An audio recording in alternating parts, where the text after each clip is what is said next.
கபடி சொந்தங்கள் அனைவருக்கும் வணக்கம். 365 நாள் தொடர் கபடி பயிற்சியில் இன்றைக்கி 64வது நாள். எப்பவும் போல் காலையில் புல் பாடி நல்லா ஸ்ட்ரெச்சிங் பண்ணிவிட்டு அப்படியே ரன்னிங் போயிட்டு இன்றைக்கி ஹேண்டை நல்லா வலுப்படுத்துறதுக்காக அதுக்கான சில எக்ஸசைஸ் பண்ணோம்.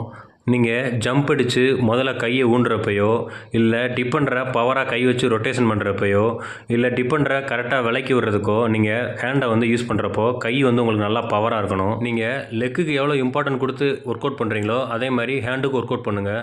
இப்போ ஸ்கூல் படிக்கிற பசங்க ஹைட்டை கூட்டணும்னு நினைக்கிற பசங்க நீங்கள் அதிகமாக தண்டாலோ வெயிட்டை வச்சு நீங்கள் ஒர்க் அவுட் பண்ணுறதை தவிர்த்துருங்க.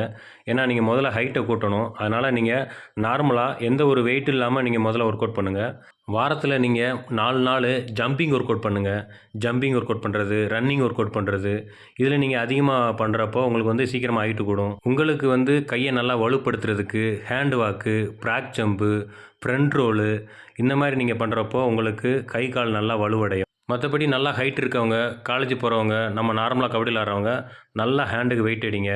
நல்லா ஹேண்டுக்கு ஒரு 1/2 மணி நேரம் ஒர்க் அவுட் பண்ணி முடிச்சுட்டு அப்படியே லைட்டாக ஜம்பிங் ஒர்க் அவுட் பண்ணோம். ஜம்பிங் ஒர்க் அவுட் முடிச்சுட்டு லைட்டாக ஸ்ட்ரென்த்தனிங் ஒர்க் அவுட் பண்ணோம். ஸ்குவாடு, சைடு சிட்டப்ஸு இதெல்லாம் பண்ணோம்.